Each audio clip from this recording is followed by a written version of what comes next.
Hey guys, and welcome to Car Guy 1999 Reviews as well as Quirk Auto Dealers. Today we have the 2020 Ram 1500 Classic. This one is the Warlock. It's fitted with the 5.7 liter Hemi V8.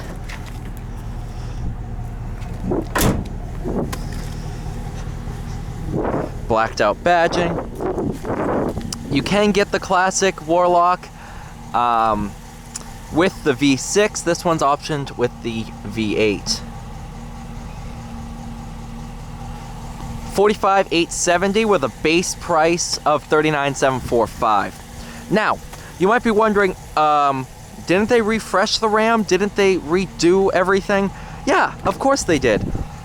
Now, many of you might remember when the new JL Wrangler was released, they kept making the JK Wrangler for like another year or so. That's precisely what's going on here. While it's been going on for almost 2 years now, I'm not sure if they're going to continue to make them for 2021, but for those people who loved the previous generation Ram, you can continue to get it. It's actually pretty cool. And they're relatively cheap in the grand scheme of trucks. Go ahead, we'll pop the hood and take a look at the 5.7. 5.7 is the only engine, is the highest horsepower engine. You can't get a 6.4 or anything like that in a 1500, I don't think. But now, for 2021, you're going to have the Ram Rebel TRX, and then you can get a 6.2 Hellcat motor in it.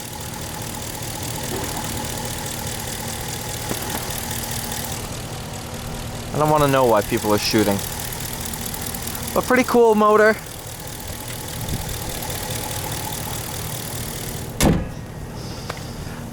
Do like the decals on it. And it's a pretty good sized truck. This is the crew cab. So not the full-size cab, but still plenty of room to work with. Let's go ahead, hop on in, take this Warlock for a drive.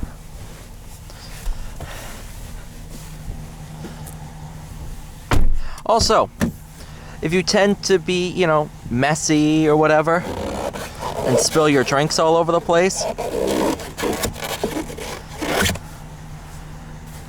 ta-da! You can remove this and clean it.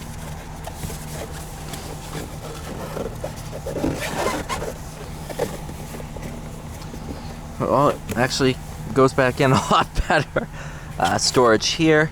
This is actually soft touch material. One of my favorite features, coin holders. Don't see that a lot. All your USB, auxiliary. This also can come out for cleaning, but I'm not going to take everything out. Now, my father currently owns a Rebel of this generation. I think it's a 17. But before that, we had a Ram Laramie. Laramie, however you want to pronounce it. Pretty much this exact trim level, too.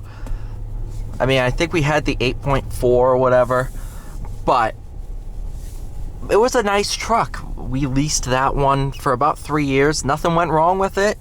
It was a very, very nice truck. And when the lease was up, he purchased the Rebel.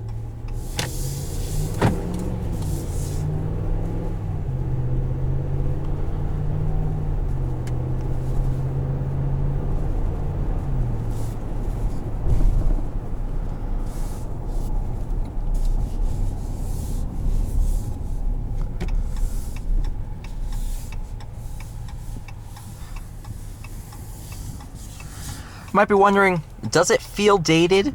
I mean, you put it next to the interior of a 2019 Ram with the massive screen. Yeah, it's gonna feel a little bit dated.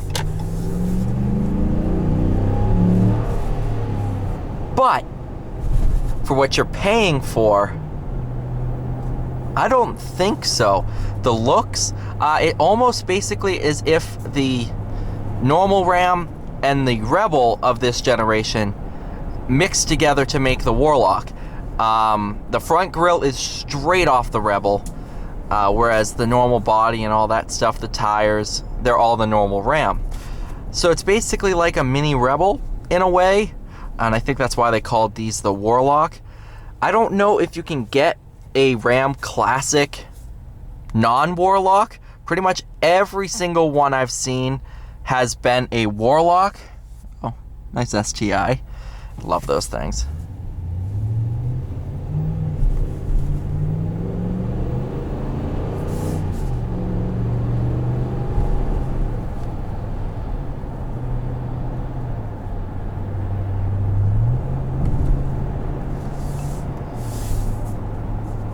Steering wheel is not all hard plastic. It's actually soft touch. Man, I love FCA for doing that. Dashboard, that's hard plastic. But all the materials that you'll be touching and coming in contact with are all soft touch materials. Do they need to do that? Absolutely not. But they did, and it's awesome.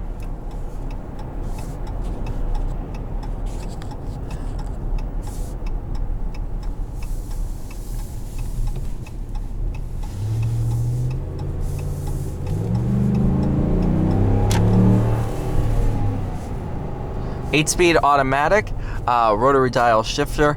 Man, it's really freaky to be driving this thing, because I drove my dad's truck many times, and it feels like I'm back in that truck. So there's a little bit of memory. God, what do you call that? Family ties, remembrance.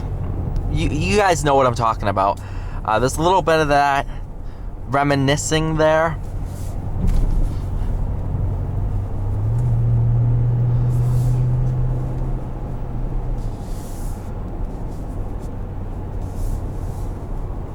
And I know these things lease out pretty darn cheap. Last time I remember looking at them for like no money down, I think it was at $200 or a little bit less than $200 a month, which for what you're getting, a $40,000 truck base, you're not gonna beat that. That's very impressive. Dodge/Ram has always leased out really well. I'm curious to see what the Rebel TRX is going to lease out like, but no, I'm really glad. I think more manufacturers should do this, where they make the classic version and they continue to kind of improve it and sell it alongside the new one. It really can't cost all that much more money to continue making this generation, while also retooling for the next generation. It makes sense to do it, because some people will be like, I don't want that generation. I want the new version of this generation. For example, for the next generation Challenger, I'm kind of worried. I'm going to continue to own Challengers as long as I can. But I'm kind of worried that they're going to go away with the Challenger. The fundamentals. I think they're going to go the way of the Mustang and make it more of a sports car, and I really hope they don't. So if they're talking 2023, so say 2024 comes along and I want another car, it would be awesome to be able to be like, all right, they still make the previous generation Challenger if I don't want the new one. They should do that for the next year. And I'm not talking about what's left over on the lot, because 9 times out of 10 that's weird specs or models that nobody really likes. No offense to dealerships that do that, but they're leftovers. And everybody knows leftovers are not as good as the original, except for pizza. Leftover pizza is always as good. But no, it's a smart idea. And even so, like, while there's no lapse in production, because you're going to get the 2020 classics, and then you'll get the 2020 normal ones. It's smart. I'm glad they did it, and I think more manufacturers should do it.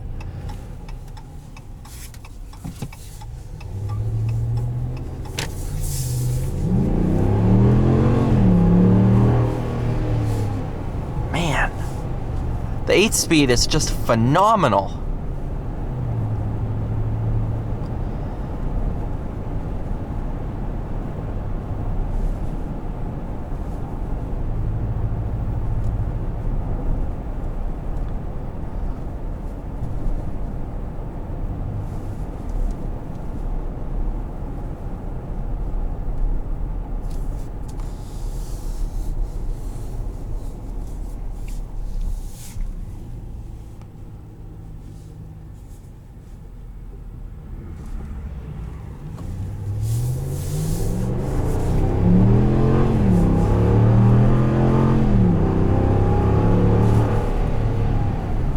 Alright, you guys, thank you so much for watching. Please like, share, and subscribe, and I'll see you all in the next one.